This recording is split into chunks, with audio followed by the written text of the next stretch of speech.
This video just continues where we left off on solving radical equations, but let's just be reminded of the process. We need to isolate that radical, meaning get it by itself, raise both sides to the appropriate power to get rid of the radical, so square a square root, cube a cube root, raise the fourth root to the fourth power. Then we're going to be solving that resulting equation, and then we have to check for those extraneous solutions. Looking a little bit more difficult or a little bit different, that is not by itself. I need to get rid of that negative 2, so I'm going to add 2 to both sides. And this time I have x plus 2. That is a binomial. And this is what's going to make it a little bit longer when we square both sides. Because I have that square root, I'm going to square both sides. When you square a binomial, that means to write it out twice and FOIL it, and you're always going to get a trinomial. Now the good news is over here, when you square that square root, it just goes away and I get 3x plus 4. But over here, that means x plus 2 times x plus 2. Now if you don't have to write that out, you don't have to, but you better get a trinomial. So when I FOIL this out, get x squared, 2x, and 2x is that 4x, and 2 times 2 is 4. That's what makes this harder. Now again, I have a quadratic, so I need to set it equal to 0. So I'm going to move these on this side. So I get 0 here. Oh, and that's 0. Well, that's kind of nice. And I can still factor it, GCF. Set each factor equal to 0. And again, I have two answers. I have to check both answers. All right, so I have the square root of 3 times 0 plus 4 minus 2. Does that equal to 0? Again, I've got to put the zeros in both of those places. So that's the square root of 4 minus 2. Does that equal to 0? Yes, it does. All right, now I have 3 times negative 1 plus 4 minus 2. Does that equal to negative 1? Let's see, that's negative 3 plus 4. So that's the square root of 1 minus 2. Well, the square root of 1 is 1 minus 2. That also checks. So both are keepers. Neither one is what's called extraneous. But the important part here is this binomial and squaring that quantity. Let's just do one more of those examples where we have to square a binomial. So again, the step is we need to isolate that radical, and you can see that it's not by itself. We need to move the x to the other side. So I need to subtract x. So I have the square root of 30 minus 2x equals 3 minus x. Now we need to raise each side to the appropriate power, which means we're going to square both sides since we have that square root. Those undo each other and you just get 30 minus 2x. But here, this is where you have to square that binomial. And I'm going to go ahead and write it out twice to remind myself that I need to FOIL it out, and I'm always going to get a trinomial. So 3 times 3 is 9. Then I have a minus 3x and a minus 3x. That's a minus 6x. And then plus x squared. Now since I have a quadratic, I need to set it equal to 0. So I'm going to subtract 30 from both sides and add 2x to both sides. So I have my 0 here, a negative 21, a minus 4x, and a plus x squared. Now I don't know about you, but that just looks backwards. So I'm going to rearrange it and put it in standard form. I don't change any of the signs, just rearranging. Now I'm going to factor that.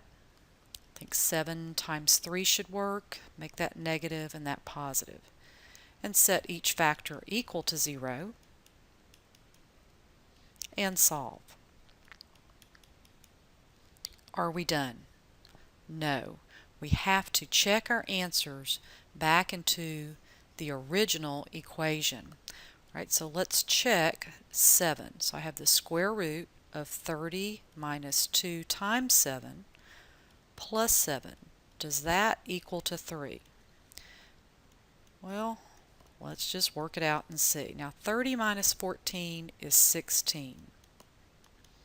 Now the square root of 16 is 4 plus 7 is not 3. So that's extraneous.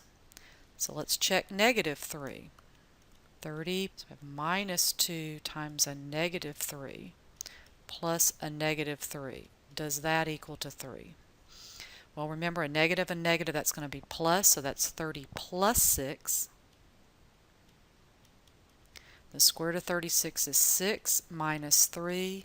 Yes, that equals to 3.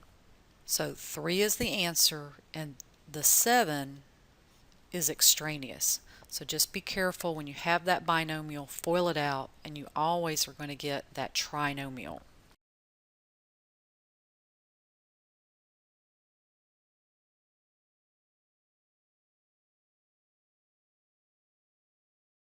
Now we're going to leave the traditional looking radical equations, and we're going to see them written as exponents.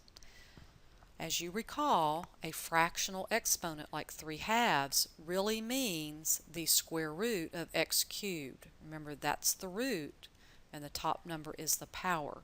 So even though we have fractional exponents, those really can be radicals. And so we're going to treat those just like we did radicals when we're solving an equation. This time, instead of maybe just squaring or cubing, when we raise both sides to the appropriate power, we're going to raise it to the reciprocal power. Because remember, you're going to multiply those exponents. And what happens when you multiply reciprocals? You get 1. And so that's why they undo each other. When you multiply those together, you get x to the first power. So yes, these are radicals, but they're written as fractional exponents. So again, we need to isolate that, which it is, right? We have all of this. This actually is a radical. It's by itself. And we're going to raise it to the reciprocal power, so the 2/3 power. And again, those are going to cancel out each other. But we have 27 to the 2/3 power. What is that? Well, that means the cube root of 27 squared. I know you know the cube root of 27 is 3, squared is 9. So now we have a quadratic. We're going to set it equal to 0, so we're going to subtract 9 from both sides. Then we're going to factor that. And we're going to set it equal to 0. And we're going to solve. Are we done? No. We have to check. Okay, so we're checking, does negative 8 squared plus 6 times negative 8 minus 7 to the 3/2 power really equal to 27? Okay, a calculator would be nice, but I think we can do it without it. So we have 64 minus 48 minus 7. Let's see, that's 16 minus 7 is 9. Does that equal to 27? Well, let's see. That's the square root of 9 cubed. Yes, that's 27. All right, so now we need to check 2. So let's see, we have 2 squared plus 6 times 2 minus 7 to the 3/2 power. Does that equal to 27? So I have 4 plus 12 minus 7. So that's 16 minus 7 is 9. And we just saw that, so we know that this is also a keeper, so both answers work. So don't be afraid of those fractional exponents. Just work them out the same way as you would radicals.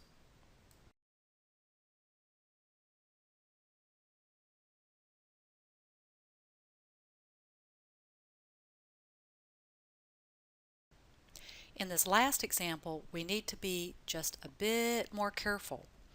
We see that the radical or the fractional exponent expression is by itself, so we're going to raise each side to that reciprocal power, which would be to the 3/2 power. And again, we multiply 2/3 times 3/2, that gives x minus 2 to the first power. But I want to look at this. Why is that different than the last example? It's different because that bottom number is even. That's the root. So really what that says is to take the square root of 9 and cube it. Here's the tricky part. When you put in a square root sign that wasn't there, you have to remember to put that plus or minus sign. So we have 3 cubed, which is 27, but we also have negative 3 cubed, which is negative 27.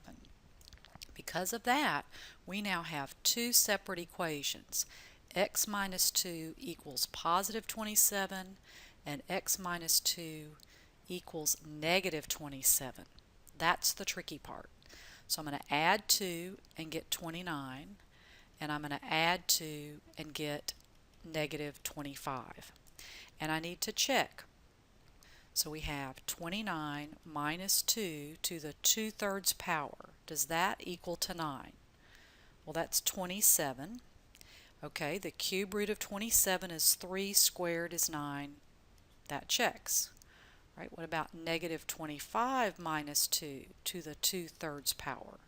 Does that equal to 9? Well, that's negative 27.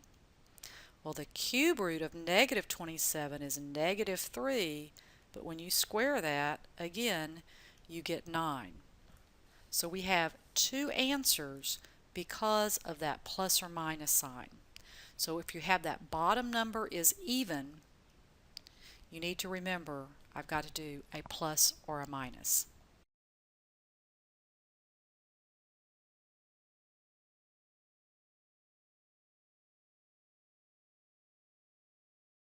So when we have fractional exponents, again, we're going to raise each side to the appropriate power, and that appropriate power would be the reciprocal.